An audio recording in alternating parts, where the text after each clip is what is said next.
अब हम डिस्कस कर लेते हैं आपके चैप्टर के लास्ट टॉपिक को, दैट इज स्पेसिएशन। अब ये सारी एडेप्टेशंस एक डिवेलप करते हैं एक न्यू स्पीशी को फ्रॉम द ओल्ड और पेरेंटल स्पीशी, और इस प्रोसेस को हम लोग स्पेसिएशन कहते हैं। अब ये जो स्पेसिएशन होती है 3 तरीके से होती है। एक होती है sympatric speciation, then we have allopatric speciation and आखिर में पैरापैट्रिक स्पेसिएशन।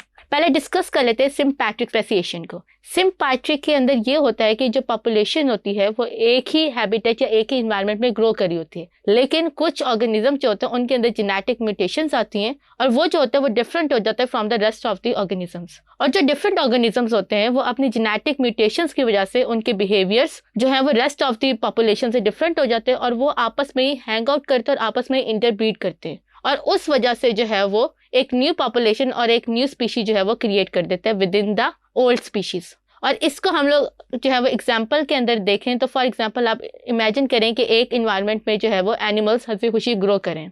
उनमें से कुछ एनिमल्स के अंदर जो है वो जेनेटिक वेरिएशंस हुई और उस जेनेटिक वेरिएशंस की वजह से वो ऑर्गेनिजम्स जो थे वो एक न्यू डेवलप हो गए, उनके बिहेवियर्स जो थे वो rest of the organisms change हो गए। उस बिहेवियर चेंज होने की वजह से वो ऑर्गेनिजम्स आपस में because of the same interest आपस में जो था वो टाइम स्पेंड करने लगे और आपस में ही इंटरब्रीड किया। और जब उन्होंने आपस में इंटरब्रीड किया तो उनकी जेनेटिक वेरिएशंस ने जो था वो एक दूसरे के अंदर ट्रांसफर हुए और वो mutations with the passage of time इतनी ज़्यादा डिस्टिंक्ट हो गए from the rest of the population कि वो एक न्यू स्पीशी बन गई।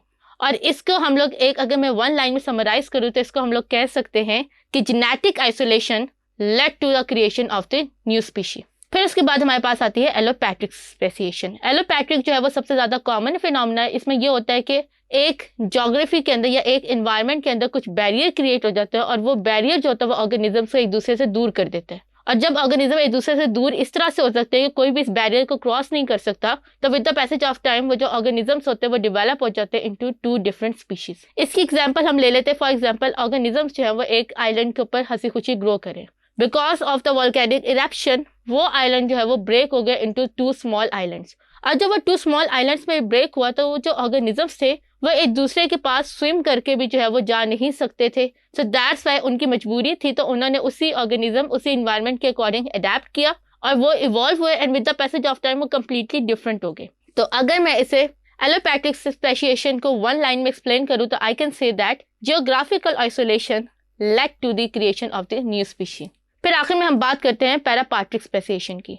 पैरापैट्रिक स्पेसिएशन जो है वो सबसे इतनी ज़्यादा कॉमन नहीं होती और ये उस टाइम होते हैं जब ऑर्गेनिजम्स एक ही इन्वायरमेंट में ग्रो करें लेकिन उन इन्वायरमेंट के अंदर कोई कंटेंट या कोई जो है वो एक भी कांस्टेंट जो होता है वो चेंज हो जाता है, जिस कांस्टेंट चेंज होने की वजह से वो जो ऑर्गेनिजम्स होते हैं उनके लाइफस्टाइल डिफरेंट हो जाते हैं और वो डिफरेंट लाइफस्टाइल जो होते हैं वो क्रिएट कर देते हैं न्यू स्पीशीज़ को। इसकी एग्जाम्पल में फॉर एग्जाम्पल हम ले लेते हैं कि एक इन्वायरमेंट में ऑर्गेनिजम्स जो है वो ग्रो करें और ऐसे ग्रो करे कि ड्यू टू सम कंडीशन ऐसा हुआ कि इस इन्वायरमेंट के अंदर एक साइड पे जो है वो पोल्यूशन जो है वो कम है और दूसरी साइड पे पोल्यूशन ज़्यादा है। तो जो ज़्यादा पोल्यूशन वाले एरिया में ऑर्गेनिजम्स ग्रो करे होंगे वो पोल्यूशन के अकॉर्डिंग जो है वो अपनी अडेप्टेशन लाएंगे ताकि उस पोल्यूशन वाली इन्वायरमेंट में सर्वाइव कर सके, ग्रो कर सके। और जो नॉन पोल्यूटेड इन्वायरमेंट में रह रहे थे उनकी बॉडी के अंदर कोई भी ऐसी चेंजेस नहीं आई।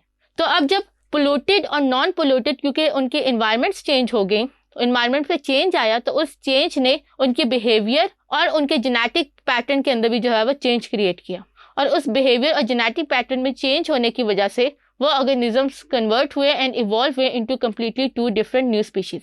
लेकिन यहाँ पे आपने याद रखना है कि पैरापैट्रिक स्पेसिएशन के अंदर organisms can also interbreed with each other. उसके अंदर कुछ एक हाइब्रिड जोन क्रिएट होता है जिस हाइब्रिड जोन में ये होता है कि पोल्यूटेड और नॉन पोल्यूटेड वाले ऑर्गेनिजम्स जो होते हैं वो आपस में मिलकर सर्वाइव कर सकते हैं और इंटरब्रीड कर सकते हैं। तो इसके साथ ही हमारा टॉपिक जो है वो कंप्लीट हो गया। आई होप आपको आज की पढ़ाई हुए चैप्टर में सारे टॉपिक्स जो है वो क्लियरली अंडरस्टैंड हो गए होंगे। दिस इज लाइबा तारिफ from tutorial.pk signing off. See you in the next video. Take care. Allah Hafiz.